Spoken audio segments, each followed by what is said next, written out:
সবাইকে স্বাগত জানাচ্ছি বিডিভিউজে। আপনাদের সাথে আছি আমি সুস্মিতা দাস। জাতিসংঘ নিরাপত্তা পরিষদের সম্প্রতি অনুষ্ঠিত ভোট ইরানকে ঘিরে আন্তর্জাতিক অঙ্গনে নতুন করে উত্তেজনা সৃষ্টি করেছে। 2015 সালের যৌথ সামগ্রিক কর্মপরিকল্পনা বা JCPOA চুক্তির আওতায় নির্ধারিত স্ন্যাপব্যাক প্রক্রিয়া অনুযায়ী যদি কোনো পক্ষ অভিযোগ আনে যে ইরান তার প্রতিশ্রুতি ভঙ্গ করছে, তবে পুরনো সব জাতিসংঘ নিষেধাজ্ঞা পুনর্বহাল হয়ে যাবে। এই প্রক্রিয়া কার্যত ভেটো প্রতিরোধী, অর্থাৎ নিরাপত্তা পরিষদের স্থায়ী সদস্য কেউ চাইলে এককভাবে এটি ঠেকাতে পারে না, বরং এটি বন্ধ করতে হলে পরিষদের অন্তত 9টি ভোট প্রয়োজন হয়। এবার দক্ষিণ কোরিয়া, যা পরিষদের সভাপতি ছিল, একটি প্রস্তাব আনে জাতির নিষেধাজ্ঞা কার্যকর হওয়ার রোধ করা যায়, কিন্তু প্রয়োজনীয় সমর্থন আসেনি। মাত্র 4টি দেশ, চীন, রাশিয়া, পাকিস্তান এবং আলজেরিয়া, ইরানের পাশে দাঁড়িয়ে ভোট দেয়।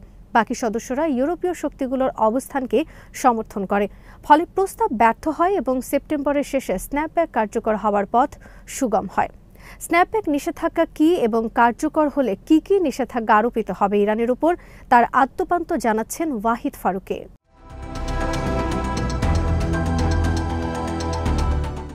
2015 সালের জুলাই মাসে ইরান এবং জাতিসংঘ নিরাপত্তা পরিষদের 5 স্থায়ী সদস্য চীন, ফ্রান্স, রাশিয়া, যুক্তরাজ্য, যুক্তরাষ্ট্র এবং জার্মানি এর মধ্যে যৌথ সমন্বিত কর্মপরিকল্পনা JCPOA স্বাক্ষরিত হয়। একই বছর নিরাপত্তা পরিষদ সর্বসম্মতিক্রমে 2231 নম্বর প্রস্তাব পাশ করে চুক্তিটি অনুমোদন করে।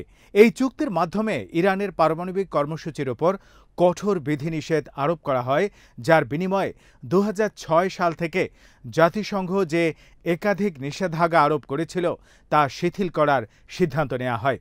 নির্ধারিত সময়সূচি অনুযায়ী এসব বিধিনিষেধ ধাপে ধাপে উত্তোলন করার পরিকল্পনা করা হয়েছিল এবং সর্বশেষ 2025 সালের 18 অক্টোবর টার্মিনেশন ডে বা সমাপ্তি দিন হিসাবে নির্ধারণ করা হয়।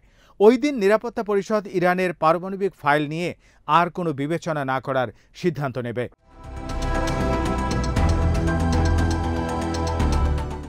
চুক্তিতে একটি বিশেষ ধারা অন্তর্ভুক্ত করা হয়েছিল, যেটি স্ন্যাপব্যাক ব্যবস্থা নামে পরিচিত। এই ব্যবস্থার অধীনে ইরান যদি গুরুতরভাবে চুক্তি ভঙ্গ করে বা নির্ধারিত শর্তাবলীর উল্লেখযোগ্য অমান্য করে, তাহলে JCPOA এর যে কোনো অংশগ্রহণকারী দেশ পুনরায় জাতিসংঘের নিষেধাজ্ঞা কার্যকর করতে পারে। এই প্রক্রিয়া 2টি ধাপে পরিচালিত হয়, যা JCPOA এর 36 ও 37 নম্বর অনুচ্ছেদ এবং নিরাপত্তা পরিষদের 2231 নম্বর প্রস্তাবের 11 থেকে 13 নম্বর কার্যকরী অনুচ্ছেদে নির্ধারিত আছে। প্রথম ধাপে কোনো অংশগ্রহণকারী যদি মনে করে যে ইরান বা অন্য কোনো পক্ষ গুরুতর অমান্যতা করেছে, তবে বিষয়টি JCPOA এর যৌথ কমিশন এবং বিবাদ নিষ্পত্তি প্রক্রিয়ায় উত্থাপন করা হয়। এই কমিশনের হাতে সর্বোচ্চ 35 দিন সময় থাকে সমস্যা সমাধানের জন্য।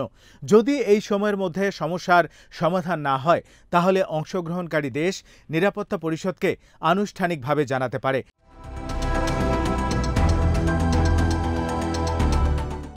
দ্বিতীয় ধাপে নিরাপত্তা পরিষদে আনুষ্ঠানিক নোটিফিকেশন জমা দেয়া হলে 30 দিনের একটি সময়সীমা শুরু হয়।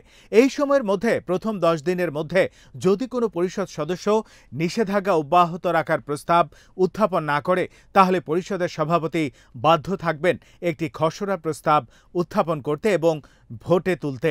সেই প্রস্তাব যদি গৃহীত না হয়, অর্থাৎ ন্যূনতম 9টি ভোট না পায় অথবা কোনো স্থায়ী সদস্য ভেটো দেয়, তাহলে 30 দিনের মেয়াদ শেষে পূর্ববর্তী জাতিসংঘের সব নিষেধাজ্ঞা সক্রিয়ভাবে পুনর্বহাল হয়ে যাবে।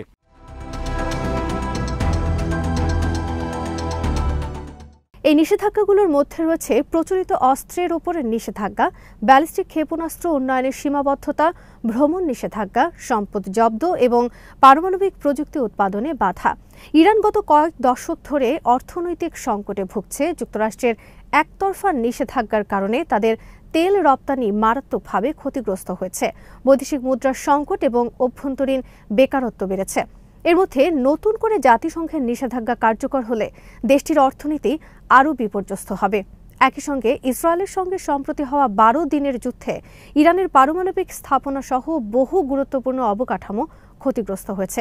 যুক্তরাষ্ট্র ইসরায়েলের পাশে দাঁড়িয়ে বোমা হামলায় অংশ নেয়। এতে তেহরানের পারমাণবিক কর্মসূচি কতটা টিকে আছে তা নিয়ে প্রশ্ন উঠেছে। আর এ কারণেই ইউরোপীয় দেশগুলো ইরানের প্রতি আরও সন্দিহান হয়ে উঠেছে।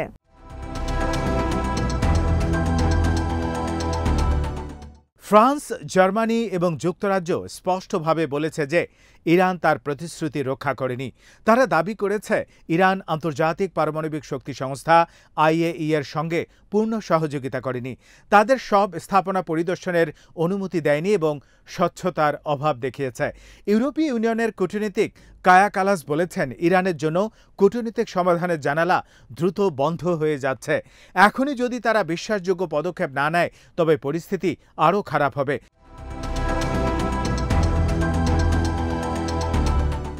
ফরাসি প্রেসিডেন্ট ইমানুয়েল ম্যাক্রো এক সাক্ষাৎকারে বলেন, সর্বশেষ যে তথ্য পাওয়া গেছে তাতে ইরান গুরুত্বের সঙ্গে বিষয়টি নিচ্ছে না, তাই স্ন্যাপব্যাক কার্যকর হওয়া কার্যত নিশ্চিত। জার্মান ও ইউরোপীয় ইউনিয়নের নেতারাও একই রকম সুরে কথা বলছেন। অন্যদিকে ইরান বলছে তারা সম্পূর্ণ অন্যায় ও অবৈধভাবে টার্গেট হচ্ছে।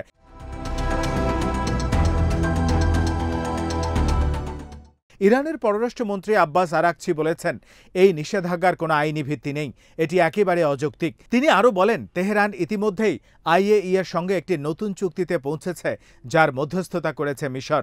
এই চুক্তির আওতায় ইরান সব পারমাণবিক স্থাপনায় প্রবেশাধিকার দিতে রাজি হয়েছে এবং তাদের সব উপকরণের হিসাব দেবে।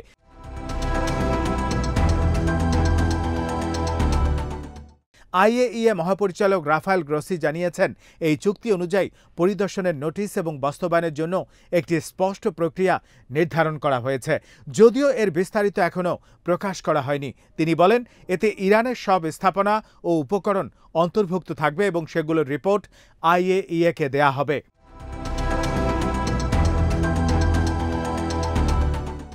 জাতিসংঘে ইরানের রাষ্ট্রদূত আমির সাইদ ইরাভানি বলেন, যেসব দেশ তাদের পাশে দাঁড়িয়েছে তারা ইতিহাসের সঠিক পাশে রয়েছে।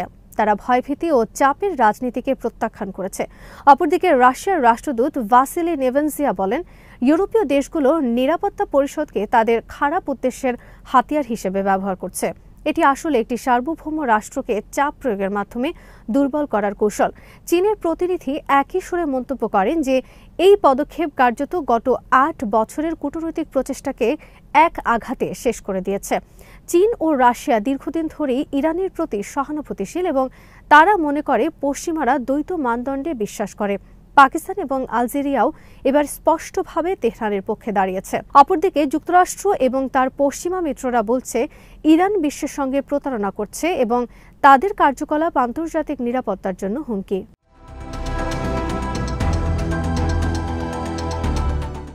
এখন প্রশ্ন উঠছে, ইরান কি করবে? তারা ইতিমধ্যে ইঙ্গিত দিয়েছে যে প্রয়োজনে পারমাণবিক অস্ত্র নিরস্ত্রীকরণ চুক্তি বা NPT থেকে সরেও আসতে পারে। উত্তর কোরিয়া 2003 সালে এই চুক্তি থেকে সরে গিয়ে পারমাণবিক অস্ত্র তৈরি করেছিল। ইরান যদি একই পথ অনুসরণ করে তবে মধ্যপ্রাচ্যে পারমাণবিক প্রতিযোগিতা শুরু হবে, যা আঞ্চলিক ও বৈশ্বিক নিরাপত্তার জন্য ভয়াবহ হুমকি।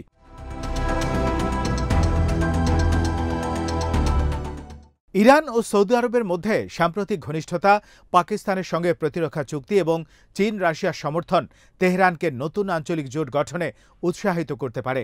অন্যদিকে ইসরায়েল ও যুক্তরাষ্ট্রের দৃঢ় অবস্থান স্পষ্ট করে দিচ্ছে যে তারা ইরানকে পারমাণবিক অস্ত্রের পথে হাঁটতে দেবে না। ফলে সংঘাত আরও তীব্র হওয়ার শঙ্কা রয়েছে।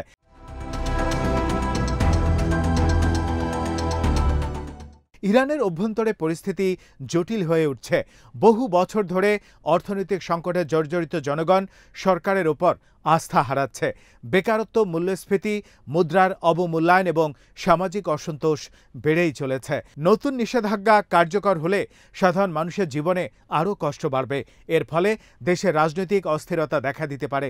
সরকার হয়তো জনগণের দৃষ্টি অন্যদিকে সরাতে বিদেশ নীতিতে কঠোর করবে, যা সংঘাত বাড়াতে পারে। একই সঙ্গে যদি তারা NPT থেকে সরে যায় তবে আন্তর্জাতিক মহল আরও কঠোর ব্যবস্থা নিতে পারে, এমনকি সামরিক বিকল্প বিবেচনা করতে পারে।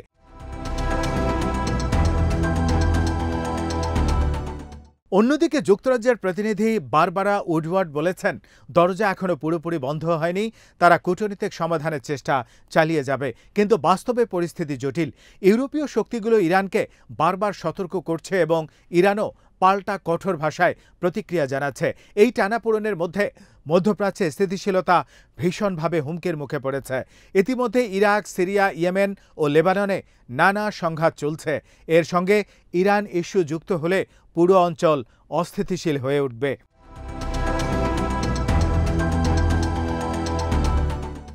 আন্তর্জাতিক রাজনীতির বৃহত্তর চিত্রে দেখা যায় পশ্চিমা দেশগুলো ইরানকে নিয়ন্ত্রণে রাখতে চাইছে, আর চীন রাশিয়া ইরানকে ব্যবহার করছে যুক্তরাষ্ট্র ও ইউরোপের বিরুদ্ধে পাল্টা শক্তি হিসেবে। পাকিস্তানও সম্প্রতি ইরানের ঘনিষ্ঠ হয়েছে, কারণ তারা সৌদি আরবের সঙ্গে প্রতিরক্ষা জোটে যুক্ত হয়েছে। সব মিলিয়ে বৈশ্বিক কূটনীতিতে নতুন এক বিভাজন রেখা স্পষ্ট হচ্ছে।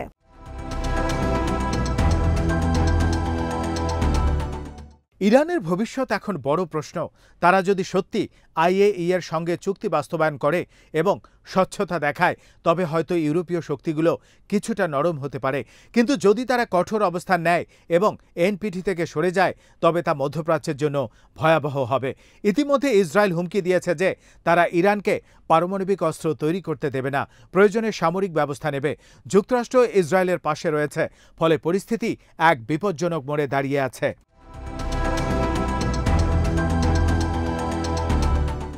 সবকিছু বিবেচনায় বলা যায়, জাতিসংঘ নিরাপত্তা পরিষদের এই ভোট ইরানকে ঘিরে কূটনৈতিক অচলাবস্থার প্রতিফলন। একদিকে ইরান বলছে তারা সহযোগিতা করতে প্রস্তুত, অন্যদিকে পশ্চিমা শক্তিগুলো বিশ্বাস করছে না। এই অচলাবস্থা থেকে বের হতে হলে ইরানকে বাস্তব পদক্ষেপ নিতে হবে।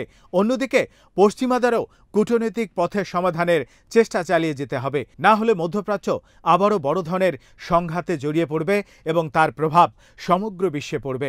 এর ফলে ইরানের ওপর আবারও সেই সব কঠোর নিষেধাজ্ঞা আরোপ করা হবে যা চুক্তির আগে কার্যকর ছিল। এর মধ্যে রয়েছে ইউরেনিয়াম সমৃদ্ধকরণে পূর্ণ নিষেধাজ্ঞা, ইরানের অস্ত্র অর্থায়ন ও নৌপরিবহন কার্যক্রমের উপর ব্যাপক সীমাবদ্ধতা এবং পারমাণবিক ও ক্ষেপণাস্ত্র কর্মসূচির সঙ্গে সংশ্লিষ্ট ব্যক্তি ও প্রতিষ্ঠানের উপর পুনরায় কালো তালিকাভুক্তি। অর্থাৎ কোনো অতিরিক্ত পরিষদীয় পদক্ষেপ ছাড়াই ইরান একেবারে পূর্বের অবস্থায় ফিরে যাবে এবং আন্তর্জাতিক অঙ্গনে আবারও কড়া শর্তে পড়তে হবে। এখন প্রশ্ন হলো, ইরান কি করবে? ইরানের রাজনৈতিক ও অর্থনৈতিক প্রফেসর জনাব ইয়াসের জাবরেলি মন্তব্য করেছেন, যেখানে তিনি দাবি করেছেন ইরানের সামনে দুটি পথ খোলা। 1. NPT চুক্তি থেকে বের হয়ে যাওয়া এবং পরমাণু বোমার পরীক্ষা চালানো। 2. আরও ছাড় দিয়ে JCPOA এর মান্য করা। প্রথম পয়েন্টে ইরানের নিরাপত্তা নিশ্চিত হবে, আর দ্বিতীয় পয়েন্টে ইরান যুদ্ধের সম্মুখীন হবে। এখন লজিক্যাল প্রশ্ন হলো, ইউরোপ তো জানেই যে স্ন্যাপব্যাক অ্যাক্টিভ করলে ইরান NPT চুক্তি থেকে বের হয়ে আসবে এবং IAEA এর সাথে সম্পর্কের ইতি টানবে। এতে ইরানের পারমাণবিক কেন্দ্রগুলির কোনো তথ্য আর তারা পাবে না। তাহলে জেনে বুঝে এই ঝুঁকি তারা কেন নিল?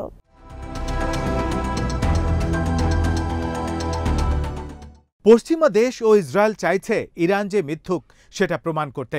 যদি মাথা গরম করে ইরান পারমাণবিক বোমার পরীক্ষা চালায়, তবে ইরানের পারমাণবিক প্রোগ্রাম শান্তিপূর্ণ ছিল না সেটা প্রমাণ হবে। ফলে আমেরিকা আবারও হামলা করবে। সেক্ষেত্রে ইসরায়েল কোনো রোল প্লে করবে না। কারণ হলো, আমেরিকায় আঘাত হানার মতো রেঞ্জে ইরান নেই।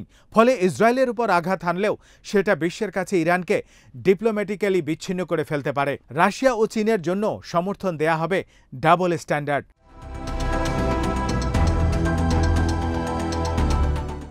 এরূপ ক্ষেত্রে ইরানের উচিত হবে অন্তত আগামী 2 বছর IAEA-কে রেজিস্ট করে পারমাণবিক বোমা বানানো ও পরীক্ষা না করা। এই সময় ইরানকে লো প্রোফাইলে থাকতে হবে এবং সকল ধরনের বৈশ্বিক চাপ অগ্রাহ্য করতে হবে। পারমাণবিক বোমা নিশ্চিত হবার পর ইরানকে সিদ্ধান্ত নিতে হবে আলোচনায় ফিরবে নাকি পরীক্ষা করবে। আর এই 2 বছরের ভেতরে ইরানকে অবশ্যই US-এর ঘাঁটিতে হামলা করার সক্ষমতা অর্জন করতে হবে, মধ্যপ্রাচ্যের ঘাঁটি নয়।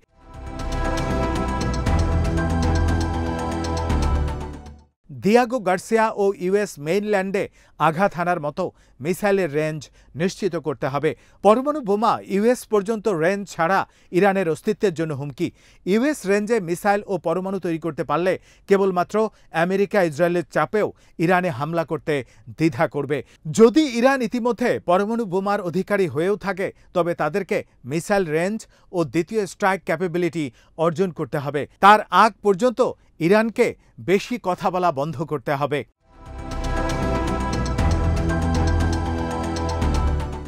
আজ এখানেই শেষ করছি। সবাই ভালো থাকুন, সুস্থ থাকুন আর নিরাপদে থাকুন। চ্যানেলটি ভালো লাগলে সাবস্ক্রাইব করুন।